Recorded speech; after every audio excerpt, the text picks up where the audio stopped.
los fundamentos del arbitraje. Ahora lo que queremos de repente seguir esclareciendo es cómo así, primero, hay estas conexiones entre el arbitraje y el derecho civil y cómo desde ahí es posible, pues, la solución también de controversias.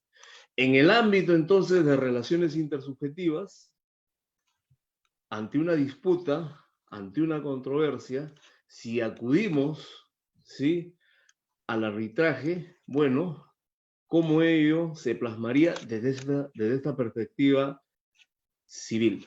Muy bien, su primera palabra de saludo, doctor, bienvenido, adelante. Bueno, muchas gracias, Lorenzo. Muchas gracias nuevamente por la invitación. Para mí es un honor acompañar, que se me haya invitado y acompañarnos a todos los asistentes y conversar con ustedes sobre este tema tan interesante y que tanto me gusta, que es el arbitraje. Excelente. Entonces, tenemos pues estas relaciones intersubjetivas. Primero se intentará una autocomposición de diferencias. De repente se utilizarán algunos mecanismos de conciliación, transacción, lo que fuere, pero ya ante una disputa tenemos la posibilidad, habiendo una controversia civil, de acudir a la vía jurisdiccional conocida o a la del arbitraje. Entonces, interesaría a los participantes saber qué de diferencias, pero de repente qué de mejoría se encontraría en este escenario arbitral civil. Adelante, por favor. Bueno, es una gran pregunta, ¿no? ¿Cuál es la diferencia o qué mejoras hay con respecto al Poder Judicial, por ejemplo, ¿no? En realidad, respecto a, digamos, es frente al Poder Judicial, no quiero decir competencia, pero que el arbitraje y el Poder Judicial compiten, pero digamos que finalmente el arbitraje es el mecanismo de resolución de controversias que reemplaza al Poder Judicial si así las partes lo han pactado, ¿no? ¿Qué diferencia hay? En realidad tenemos varias diferencias, no tanto, pues, digamos, en lo que es el proceso mismo, ¿no?, como en lo que se refiere a, de repente, las mismas decisiones, ¿no? No tenemos una sentencia, tenemos un laudo. El laudo no es apelable, ¿no? Tenemos la ventaja de elegir a nuestro juez. Cuando elegimos al árbitro, nosotros estamos eligiendo a una persona que consideramos que es competente, que es capaz de poder resolver alguna materia que está siendo, pues, dilucidada, ¿no?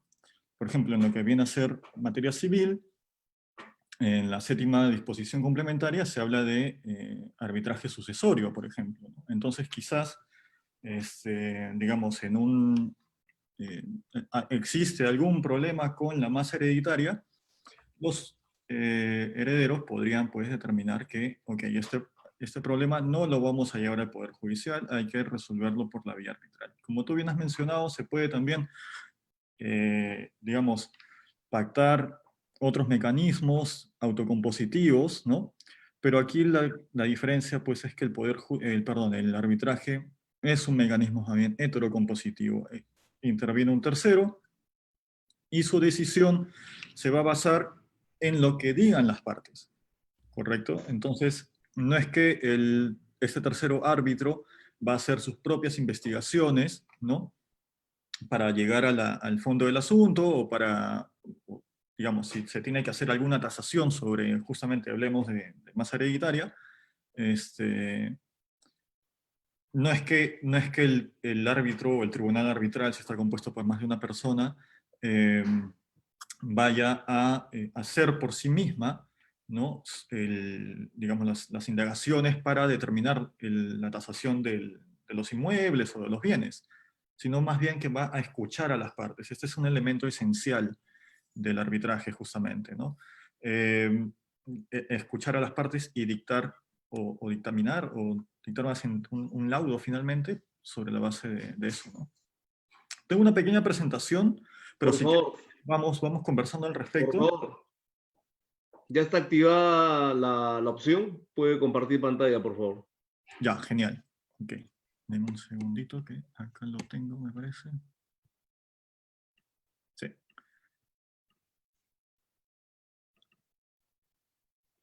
Perfecto. Se ve bien, ¿correcto? Sí, correcto.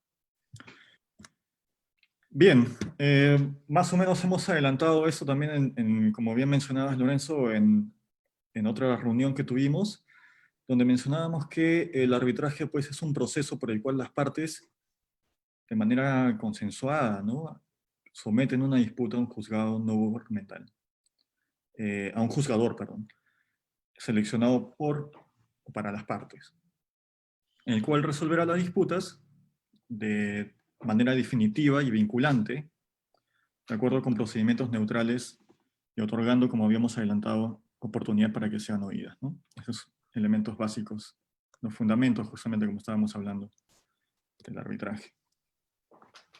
Ahora, la pregunta que se puede hacer seguramente los que nos están escuchando es, bueno, ¿y qué puedo someter a arbitraje? ¿No? En este caso vamos a hablar sobre materia civil, aspectos de materia civil. Pero en realidad no es un asunto, digamos, universal, ¿no? Varía según el sistema jurídico de cada país.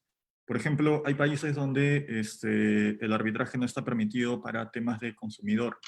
En cambio, aquí en el Perú sí, ¿no? Hay países donde seguramente tampoco llevan a arbitraje los problemas o las controversias que existan con el Estado. En cambio, aquí en el Perú se ha institucionalizado eso, ¿no? Va a depender, pues, entonces de cada país. Y en el Perú, estrictamente, tenemos un modelo abierto, un criterio abierto, ¿no? Donde se dice que puede someterse a arbitraje, de acuerdo a la ley que regula el arbitraje, las controversias sobre materias de libre disposición, conforme a derecho, así como aquellas que la ley o los tratados internacionales autorizan, ¿no? Tratados internacionales como, por ejemplo, un tratado, pues, de libre comercio, ¿no? Y es importante tener en cuenta que es un criterio abierto, porque la segunda pregunta que puede venir seguramente de quienes nos están escuchando es, ok, pero ¿qué sucede si termino arbitrando sobre un asunto que no es susceptible de arbitraje? ¿No? La cláusula arbitral es nula, la decisión final es nula, ¿no? Y tenemos que tenemos que el laudo finalmente podría ser nulo. Pero aquí he sombreado, o mejor dicho, he puesto en cursiva, dos aspectos, ¿no? Uno que es de acuerdo a ley, que la materia no arbitrable es indicada por la ley, en todo caso, podríamos leerlo de ese modo, o, y esto es más importante aún, que es manifiestamente no susceptible de arbitraje. Entonces, lo que vamos a ver en las siguientes filminas es que de repente vamos a tener, al menos por ejemplo en lo que es materia civil, que es el caso de ahora, nuestro tema de hoy, aspectos que no están tan claros, ¿no? Hablamos de materia sucesoria, por ejemplo, pero, por ejemplo, digamos, en el caso de alimentos, ¿no? Alimentos entre cónyuges, podría ser que esté claro y que sí sea materia de arbitraje, pero alimentos que sea a favor de un menor, ¿no? O incapaces, pues, ¿no? ¿Podría ser materia de eso de arbitraje? Y en realidad es un asunto bastante debatible, porque, nuevamente, la ley no establece digamos, un número clausus donde diga estos no son materias arbitrales o estos asuntos son materia arbitrable, sino que lo deja bajo un criterio de libre disposición conforme a derecho y un criterio, digamos, también de patrimonialidad, ¿no? Por ejemplo, el autor Campos Medina mencionaba que la patrimonialidad termina siendo una forma de sustentar el concepto de libre disponibilidad, ¿no? Patrimonialidad vendría a ser, pues, todos estos bienes, derechos que tienen posibilidad de intercambio económico, ¿correcto? Derecho civil y arbitraje. Bueno, el derecho civil lo conocemos, ¿no? En la rama del derecho, esto conforma al diccionario panhispánico del español jurídico, rama del derecho que se ocupa de las cuestiones que afectan a la persona privada, ¿no? Le hace natural, como también, digamos, en contratos privados, ¿no? desde su nacimiento, relaciones familiares, hasta el fallecimiento y sucesión. Igualmente el régimen de su patrimonio, de las obligaciones y contratos y responsabilidad civil. ¿Correcto? Entonces, más o menos que en el arbitraje podemos nosotros, digamos, si existe alguna controversia en un contrato, podemos llevarlo a arbitraje, ¿no? Si tenemos alguna controversia que concierne derechos reales, podemos llevarlo a arbitraje. Si tiene propiedad, no hay propiedad. Acá cito o menciono el artículo 61 de la Ley de Garantía Inmobiliaria, que justamente establece de manera explícita, ¿no? Expresa, que se puede someter a arbitraje toda controversia que tenga que ver con la garantía inmobiliaria. Ahora, acá una pregunta interesante, que creo que alguna vez me la han hecho, y es si también podría ser una hipoteca ser llevada a arbitraje, ¿no? Y de lo que recuerdo hace tiempo atrás, unos meses atrás, o quizás años, un año más, no había mucho consenso al respecto, ¿no? En principio, pues tenemos que el tribunal arbitral puede ejecutar su laudo si es que las partes lo han autorizado para ello, pero también tenemos que a su solo criterio puede decir que mejor es que se encargue el Poder Judicial de ejecutarlo, ¿no? Y en principio, pues por mi parte al menos no he tenido experiencia en lo que es la ejecución de una hipoteca por la vía arbitral. Lo que sí creo es que no lo veo tan jalado de los pelos tampoco. Me parece que justamente el año pasado había un abogado de Costa Rica que estaba, digamos, medio entusiasmado con esa idea de que, no sé cómo será cómo estará, digamos, cómo será el movimiento de su poder judicial, pero estaba muy entusiasmado con que se tenga una logística también en centros de arbitraje para ejecución de hipotecas. Habíamos hablado también de que, por ejemplo, en materia de sucesiones, ¿no? La séptima disposición complementaria del decreto legislativo 1071 señala de manera expresa arbitraje sucesorio, ¿no? Que, digamos, en un testamento puede incluirse el arbitraje en caso haya alguna controversia entre los herederos. Aspecto de familia no está expresamente señalado en la ley, como sí respecto a sucesión, pero, a ver, pero podemos creo que desprender que sí, ¿no? O sea, finalmente, en derecho de familia también hay aspectos patrimoniales, y respecto de ello, sí podríamos decir que sí hay derechos o materias susceptibles de arbitraje, ¿no? Hay que, por ejemplo, lo que vendría a ser de repente la tenencia o el régimen de visitas, ¿no? Un argumento a favor de esto podría ser que, por ejemplo, la ley de conciliación menciona que son, pues, asuntos que pueden ser conciliados, ¿no? Por lo tanto, habría cierta disponibilidad de ese derecho, ¿no? Hay que tener claro que igual la ley de conciliación habla sobre un mecanismo autocompositivo, ¿no? No está haciendo mención expresa al arbitraje, y por ese lado hay que tener también un poco de cuidado. Pero, y por eso lo más importante en todo caso sería, uno, de que la ley de arbitraje, el decreto legislativo, no lo restringe, digamos, ¿no? No lo excluye. Y por otro lado, este asunto de la patrimonialidad, ¿no? O del derecho disponible, perdón. De repente, como habíamos mencionado, lo de los alimentos, el derecho a alimentos por sí mismo, no, evidentemente no puede ser materia de arbitraje, en el sentido de que es irrenunciable. Pero la pensión de alimentos quizás podría ser materia de arbitraje. Nuevamente, sobre la base del mismo criterio que estábamos hablando, aunque si bien no soy, digamos, experto, y acá por eso también tengo mucho cuidado al mencionarlo, no soy experto en familia, de lo que, digamos, indagado al respecto, la doctrina más o menos que se inclina por no considerarlo materia arbitral. Aún así, me parece interesante mencionarlo, porque si bien la doctrina no podría llamarlo tampoco mayoritaria, hay en realidad distintas posiciones. Creo que lo más importante en todo caso en lo que se refiere a estrictamente arbitraje, que ahí sí considero que es una de mis especialidades, es este asunto que habíamos hablado de manifiestamente no susceptible de arbitraje, ¿no? Entonces, ¿qué sucede si, por ejemplo, en lugar de llevar a arbitraje, perdón, al Poder Judicial la pensión de alimentos, ¿no? La discusión sobre pensión de alimentos, al fracasar la conciliación, los cónyuges o los padres eh, deciden pues, someter a arbitraje su discusión, su controversia?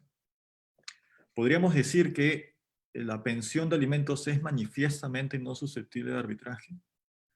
Y ahí hay una discusión interesante, ¿no? Porque al no haber una exclusión, nuevamente, acá también resalto, de acuerdo a ley, digamos, ¿no? O que provenga de la ley, podría haber un margen para decir que ese laudo es correcto, ¿no? Que ese laudo, que sí es posible mantener la validez del laudo en que determina la pensión de alimentos, ¿no? Eh, Más aún, sería pues, y con lo cual, digamos, trabaríamos quizás una intención de mala fe, quizás de la parte vencida de tratar de anular un laudo que no le resultó favorable, ¿no?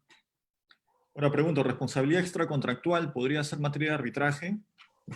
¿No? ¿Cómo podría ser materia de arbitraje eh, si no existe contrato?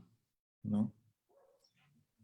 Bueno, si por ejemplo tenemos el ejemplo más sencillo que se me ocurre ahora, es chocamos, ¿no? Hay algún choque, no hay un contrato, pero hay una obligación de resarcir un daño.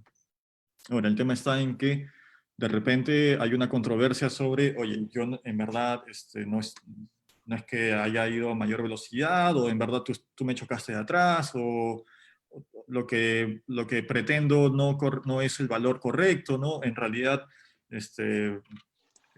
me quieres cobrar de más, o yo intento,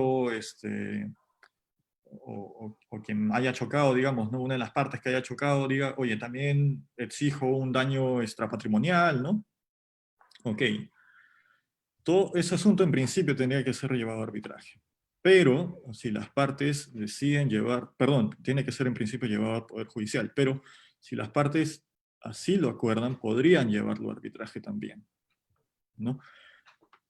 Porque recordemos que el arbitraje no solamente, la obligación de arbitrar no solamente deriva de un contrato, no solamente deriva, digamos, de una cláusula arbitral, sino que es en realidad un convenio arbitral. Ese convenio arbitral puede estar incluido dentro de una cláusula de un contrato, como puede ser un contrato independiente, un contrato por sí mismo, ¿no? Y también hago la pregunta sobre arbitraje en estatutos de asociaciones, ¿no? Es conocido, pues, el arbitraje en materia societaria, ¿no? Pero, y eso está indicado también en la Ley General de Sociedades, pero eh, ¿sería posible que asociaciones, fundaciones, comités incluyan una cláusula arbitral, un convenio arbitral en sus estatutos para, digamos, dilucidar o resolver alguna controversia de orden civil también? Y la respuesta sería que sí, ¿no? En tanto que no existe una limitación al respecto. Entonces tenemos que, en lo que vendría a ser en la rama civil, esa rama del derecho, ¿no? El margen de acción es bastante amplio, ¿no? Y en realidad, en general, es bastante amplio, sobre todo en la legislación donde nos estamos moviendo, que es la peruana, ¿no? Lorenzo, tú me hacías una pregunta sobre plenos casatorios y querías que mencione un poquito, pero no sé si antes de avanzar con eso, quieres hacer algún comentario o pregunta sobre lo expuesto hasta ahora. Sí, como idea central entonces para nuestros participantes, no solo la patrimonialidad como referente, sino este tema de lo manifiestamente arbitrable, ¿cierto? Dado que al no prohibirlo, al no haber norma expresa en contrario, en sentido contrario, bueno, un primer criterio podría ser de la patrimonialidad y la disponibilidad de ese derecho, pero en líneas generales lo manifiestamente arbitrable. Importante.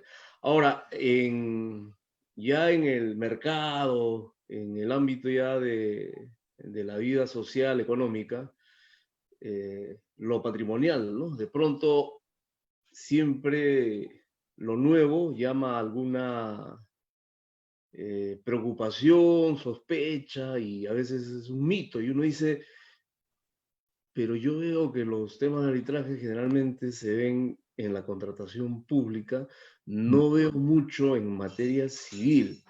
¿A qué se pueda deber, doctor? ¿O es una percepción errada simplemente? Por favor. Ya, no, sí, creo que, digamos que, em, al menos acá en el panorama, digamos, en el ámbito jurídico peruano, quizás tenemos un 50-50, 60-40, en lo que vendría a ser arbitrajes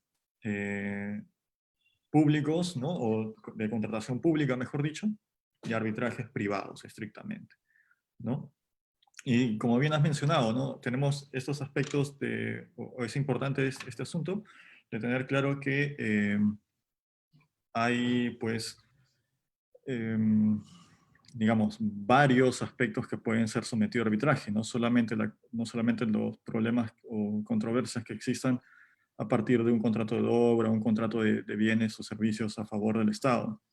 En realidad, son las mismas partes, digamos, privadas, ¿no? Entre empresas, entre personas naturales, persona natural y empresa, ¿no?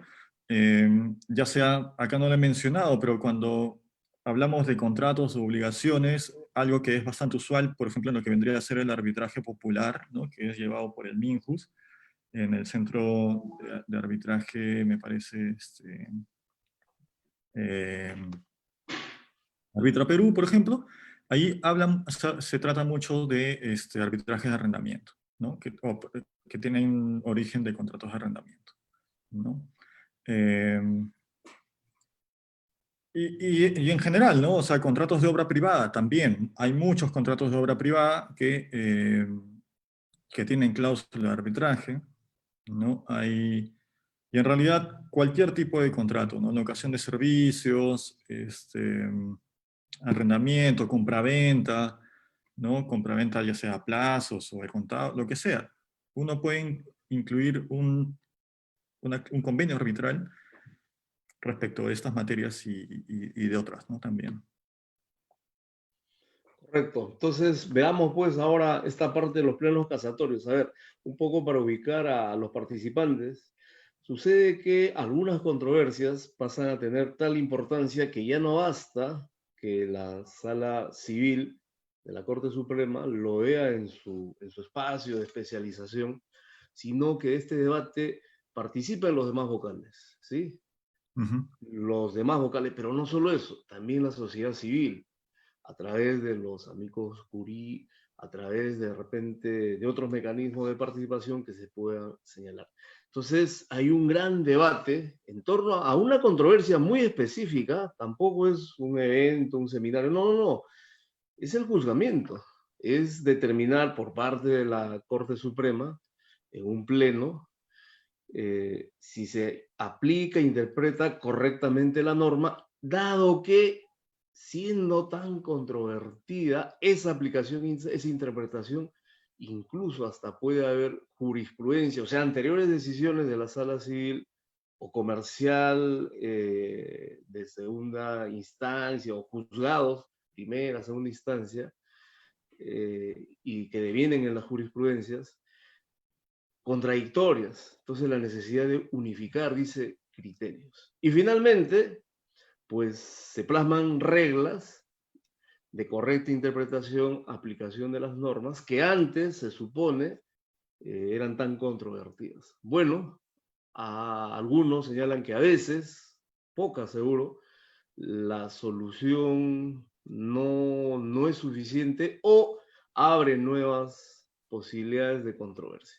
Pero bueno, siendo que el pleno casatorio en el ámbito jurisdiccional, pues pasa a tener esa preponderancia, tendría que seguirse. En la vía arbitral, de pronto, no necesariamente, pero vayamos al fondo. Hay un criterio que se establece.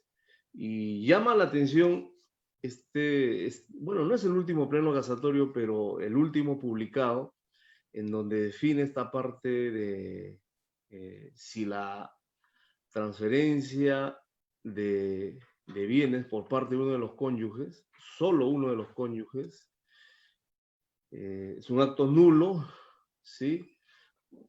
Es anulable, es ineficaz. Bueno, esto podría tener algunos tecnicismos. Digamos en concreto, si ese acto puede surtir total efectos jurídicos o no.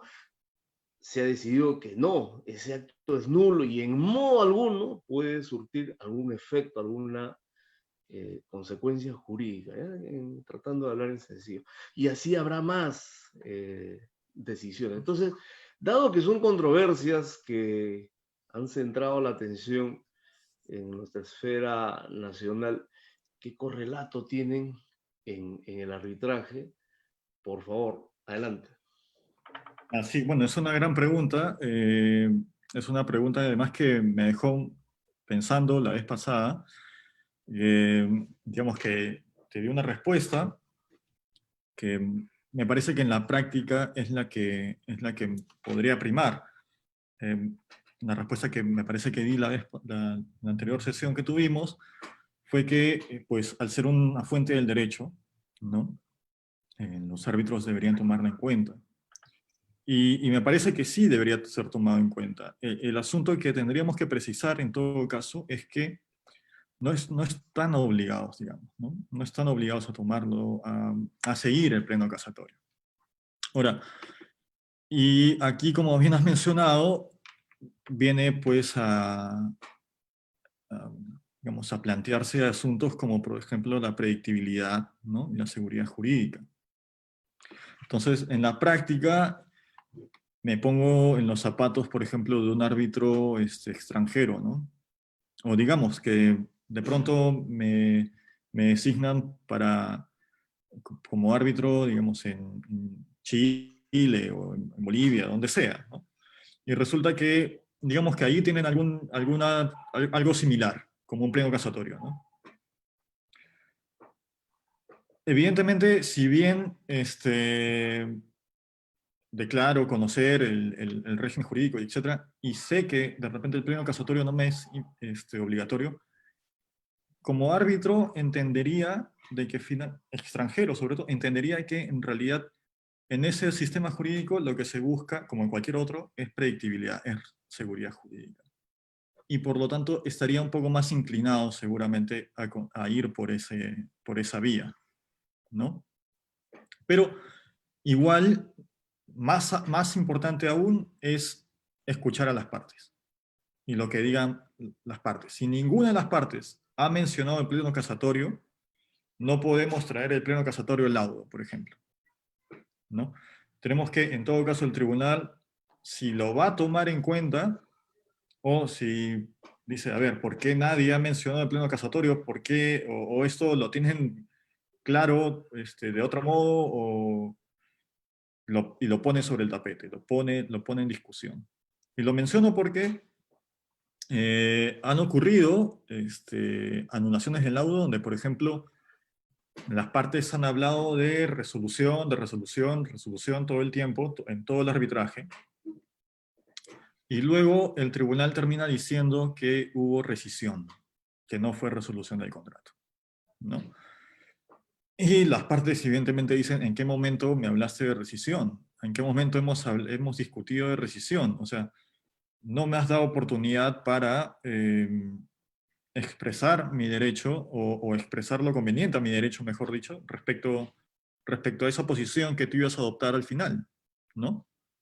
Entonces, no podemos sacar, pues, del sombrero, digamos, ¿no? O debajo de la manga, algún argumento como árbitros eh, que no han sido discutidos por las partes.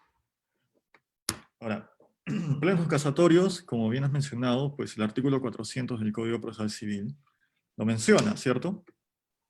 Lo menciona como que es la decisión que se toma en mayoría y que vincula a los órganos jurisdiccionales de la República.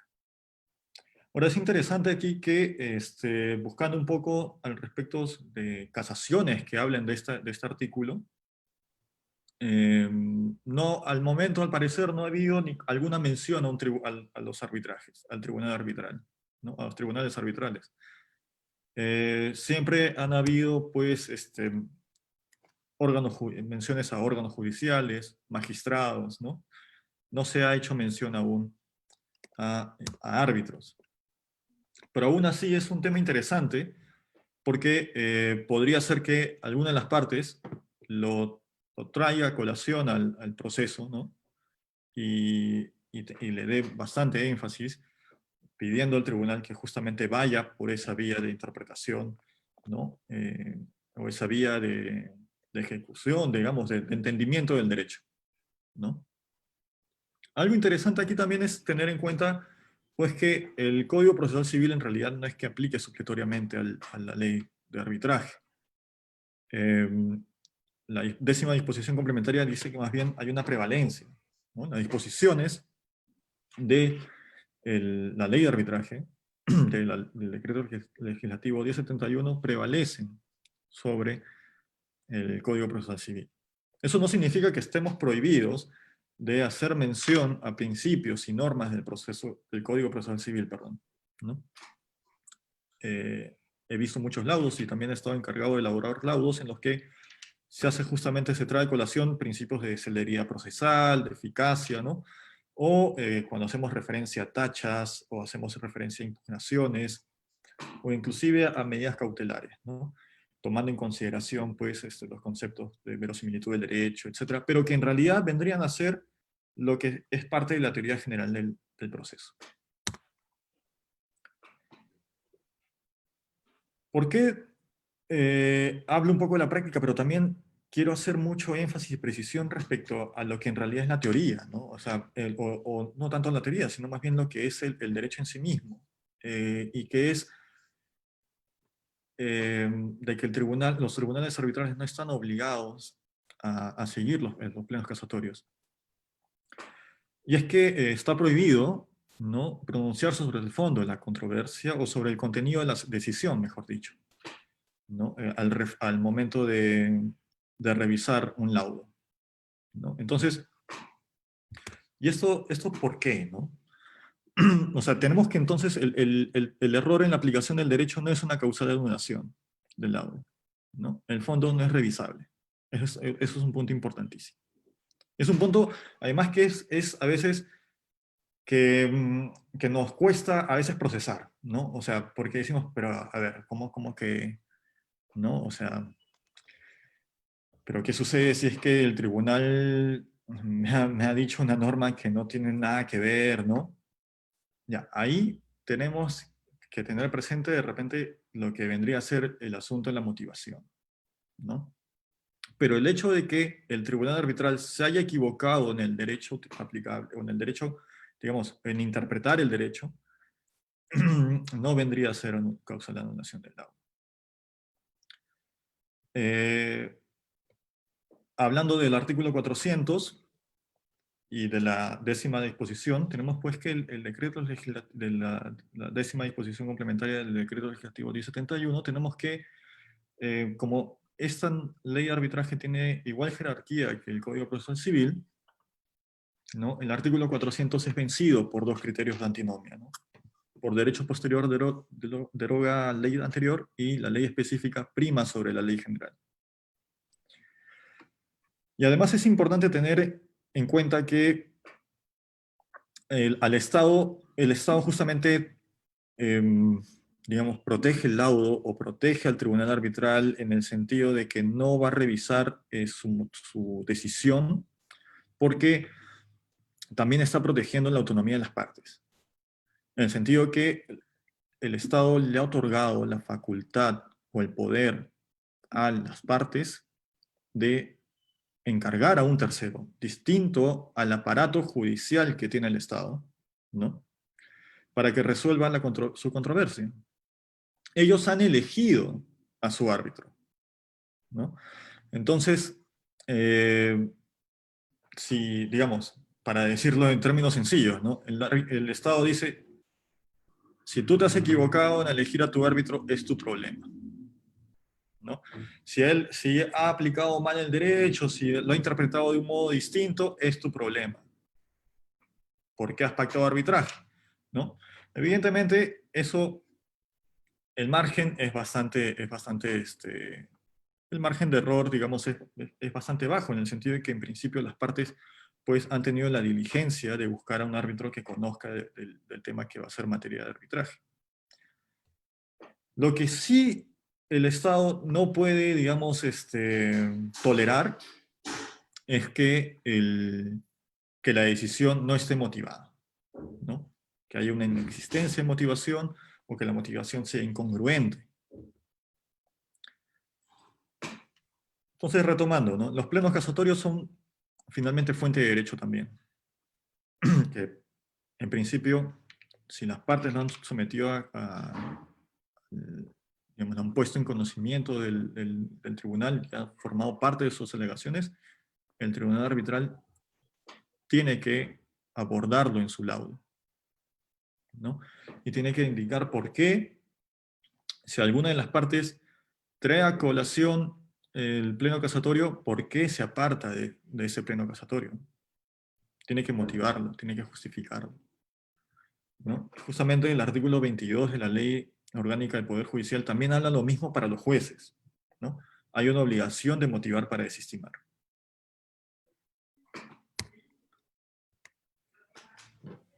Y acá, solamente para hacer hincapié un poquito más en lo que es el laudo arbitral y justamente, digamos, su calidad de cosa juzgada, ¿no? Es que el proceso de anulación, de acuerdo ya a, y esta es una sentencia del 2011, pero digamos que la Corte Superior de Lima ha sido bastante tajante al respecto, ¿no? Que no se puede resolver sobre el fondo, digamos, no se puede anular un laudo sobre la base del fondo de la controversia, ¿no? Por encontrarse proscrito, ¿no? Determinar si la decisión fue o no la más correcta, ¿correcto? No, no puede entrar a revisar eso, porque si no, ¿qué vendría a ocurrir? Vendría a ocurrir que en realidad el recurso de anulación vendría a ser un recurso de apelación, ¿verdad? Y la apelación ha sido descartada por el legislador nacional. Entonces, ¿qué cosas sí hay que preocuparse en todo caso? Lo que hay que preocuparse es que esté bien motivada el laudo, ¿no? Que no haya inexistencia, que no haya una falta de motivación interna del razonamiento, deficiencias, motivación externa, una motivación insuficiente, aparente, o sustancialmente incongruente, ¿no? Cuando, si tenemos alguno de esos aspectos en el laudo, ahí sí el Estado, digamos nuevamente en términos un poco más coloquiales, ahí sí el Estado salta, ¿no? Y dice, a ver un momentito. Este es un aspecto elemental del debido proceso y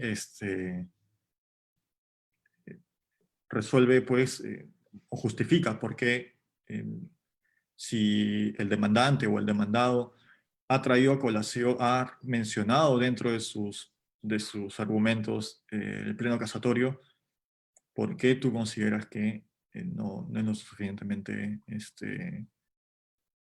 sólida el razonamiento de la Corte Suprema para tomarla como para llevar a cabo, digamos, para finalmente resolver en ese sentido, ¿no? En esa misma línea, ¿no? Entonces, cuando hablamos de motivación del laudo, hay que tener en cuenta pues, la justificación interna, la justificación externa, que vendrían a ser problemas de premisa normativa, ¿no? ¿Qué norma es relevante? Interpretación, ¿qué debo interpretar? En la palabra de la norma. problemas de premisa fáctica sobre todo, ¿no? Desde coherencia, narrativa, lo que mencionábamos acá hace un momentito en esta filmina, ¿no? Sustancialmente incongruente, ¿no? Por ejemplo, se resuelve las pretensiones de las partes de manera congruente con los términos en que vengan planteadas, ¿no? Sin cometer desviaciones, ¿no? O, hace un rato también mencionábamos que falta motivación cuando existe incoherencia narrativa, ¿no? Cuando, digamos, o cuando a partir de las premisas existe una invalidez de inferencia a partir de las premisas que establece previamente el juez o en todo caso el árbitro en su decisión, ¿no? Digamos que hay ciertas premisas que luego termina yendo por otro lado, ¿no? Pero igual, acá hay que tener mucho cuidado porque finalmente no es que hay que revisar la decisión misma, sino más bien la calidad de la motivación, ¿no? Y finalmente, si es consistente, no puede haber contradicciones, evidentemente, ¿no? Ni tiene que haber una coherencia también en lo decidido. Bueno, eso sería básicamente lo que podría señalar al respecto, salvo que consideres Sí, algunas preguntas, Lorenzo. sí, a ver, mire, entonces, clarísimo, clarísimo, como idea, eh, antes de lo que podríamos preguntar, como idea central de lo que se expone, en el sentido siguiente, dado que es una fuente del derecho, bueno, igual el arbitraje se nutre de las fuentes del derecho, por un lado. Por otro lado, si es invocado ese argumento de fondo, esa argumentación, esa interpretación, esa aplicación de la norma, bueno, habría que en todo caso, o siguiendo ese mismo criterio o contradiciéndolo, motivar, argumentar, ¿correcto? Y siendo así, este, con la capacidad que usted tiene de análisis y de verdad le expresamos el agradecimiento, veamos algunos casos muy puntuales, prácticos, ¿ya? A ver, el tema del ocupante precario, ¿no?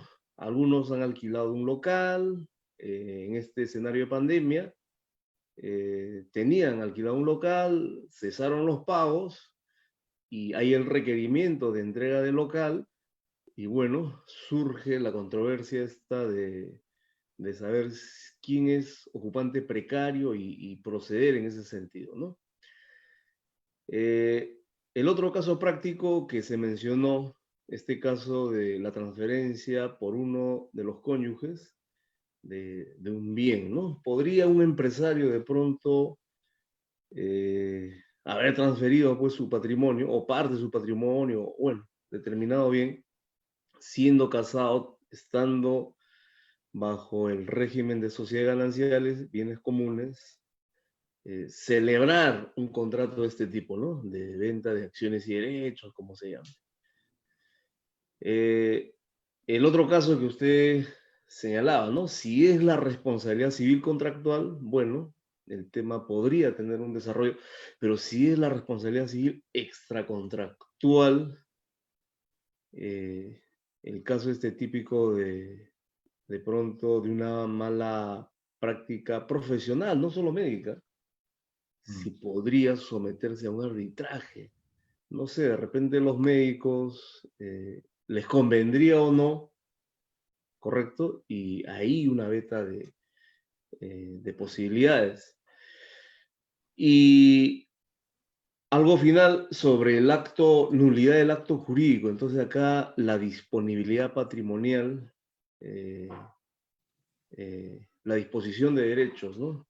Ningún acto jurídico puede ser declarado nulo vía arbitraje. Los casos anulables, se hablaba del tema de la rescisión. Entonces, así un panorama general, por favor, doctor, un poco para terminar de redondear la idea. ¿Qué desarrollo tendrían a nivel arbitral, sabiendo estos temas que usted explica de supletoriedad, pero más que supletoriedad, de vigencia de las normas de especialización en materia de arbitraje? ¿qué desarrollo tendrían en líneas muy generales, por favor? Sí, mira, qué interesante lo que mencionabas del contrato y su validez o nulidad, ¿no?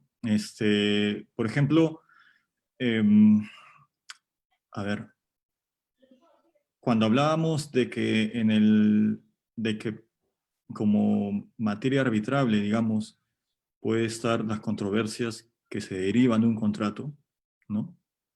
Eh, Entre esas controversias también podría estar su validez, ¿no? O su invalidez. Eh, es decir, a través del arbitraje sí se podría determinar si un contrato es válido o es inválido, ¿no? O es nulo o no es nulo. Eh, la pregunta que luego surge de eso y que es a veces difícil de contestar es, ¿eso hace que también el convenio arbitral sea inválido? ¿No? Por ejemplo, el convenio arbitral que está dentro de ese contrato. Y la respuesta es que no, en principio, ¿no? Por más de que, ¿por qué? Porque son contratos distintos. Por más de que estés dentro de la cláusula del contrato, digamos, de compraventa, ¿no? O el contrato de obra, lo que sea, por más que sea una cláusula, el convenio arbitral sea una cláusula de ese contrato que es nulo, el convenio arbitral no es nulo. Son contratos independientes. Donde sí podríamos de repente decir que hay nulidad es cuando de repente, cuando el convenio arbitral sea también nulo, es cuando de repente hay algún tema de incapacidad, ¿no? Pero por algún otro factor no sería nulo también el convenio arbitral. Por lo tanto, es interesante cómo el arbitraje pues tiene un espectro bastante amplio, ¿no? Para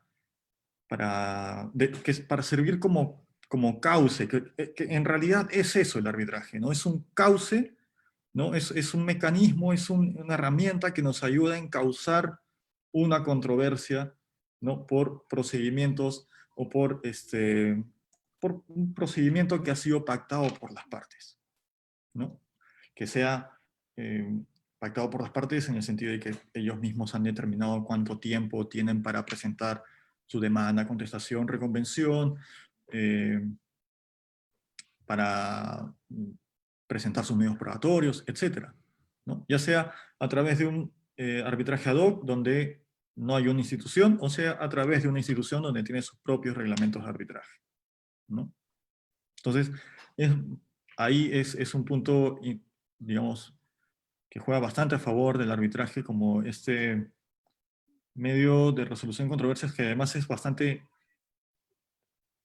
no me gusta hablar mal, digamos, del Poder Judicial, pero lamentablemente es más, o favorable, o felizmente, es más célere que el Poder Judicial, ¿no? En tanto que, como lo habíamos mencionado, me parece, en la anterior sesión, las partes en realidad tienen un contrato con los árbitros. Los árbitros están obligados a laudar, ¿no? Los árbitros pues reciben un honorario, las partes, para decidir la controversia, y ellos son los que tienen que impulsar, es un deber del árbitro impulsar el proceso, resolver, laudar. Ellos han sido contratados para laudar. Entonces, aunque las partes no se muevan, aunque las partes no digan nada, el árbitro tiene que estar pendiente, decir, ok, vamos a citar a la siguiente audiencia, ¿no? Audiencia única o audiencia de informes orales, sin que nadie le diga nada. Solito tiene que ir impulsando el proceso. Y bueno, finalmente para cerrar sobre el tema de plenos casatorios y los que me mencionabas de esos plenos que son bastante controversiales, ¿verdad? Donde se habla de ineficacia, nulidad, de, de estos actos de disposición de un cónyuge, ¿no? Sin la firma del otro cónyuge. Pues sí, finalmente tiene que estar eso ser planteado, ¿no? Tiene que estar planteado en el, en el, en- en el mismo proceso arbitral, ¿no? Digamos, cuando suceda alguna controversia al respecto, digan, mira, en realidad este contrato es nulo, ¿no? Y hay un convenio arbitral que regula ese contrato, y es nulo, ¿por qué? Porque tiene que ver con que no está firmado por una de las partes. Bueno, ok. Uno de los cónyuges. Bien, perfecto, hay que atenderlo, pero solamente si las partes traen a colación, o si el mismo tribunal, sabiendo de este pleno casatorio, lo trae a colación, hay, hay que discutirlo en el mismo proceso arbitral, ¿no? Y si es que el tribunal arbitral va a, digamos, distinguir de repente la situación, o simplemente va a desestimar como idea la interpretación del pleno casatorio, tiene que definitivamente, esto es lo más importante, tiene que definitivamente justificarlo, tiene que motivarlo y, y pues dar sus razones eh, de por qué es que ha decidido de esa manera, ¿no? Correcto, doctor. Entonces, agradeciéndole al doctor García por este análisis que comparte con nosotros. Y bueno, esta mirada desde la esfera del arbitraje hacia los conflictos civiles, las disputas civiles, pues podrían también tener una alternativa de solución, sabiendo las diferencias en lo alternativo que se tiene en la administración de justicia pública con este medio privado, como entonces con estos plenos casatorios y cualquier otra controversia que pueda ser laudada, se da pues esta gran posibilidad de arribar a una solución y de pronto de manera más eficiente y eficaz. Los ciudadanos pues sabrán valorar ello, ¿cierto? Pero está ahí planteada la posibilidad, ya no solo es la posibilidad comercial, ya no solo es si estamos en un escenario de contratación pública, sino ahora, conforme ha podido ser desarrollado acá a cargo del doctor García, también las controversias de índole civil, patrimonial, de familia y con todas las restricciones, excepciones o posibilidades que acá se han expresado. Muy bien, muchas gracias, doctor García, muy reconocidos y bueno, deseándole pues también a usted un feliz día de la canción criolla, No, nuestro por día. supuesto, claro, como tiene que ser. Habrá que recordar a esos gestores de esta cultura del mestizaje, de un medio que es bueno rescatar, dice, eso es lo que nutre nuestras vivencias, historia, cultura, nuestro Supuesto. Lucha espíritu. Reyes, a la gran Lucha Reyes, que creo que justamente el día de la canción criolla es por el día de su fallecimiento, si no me equivoco.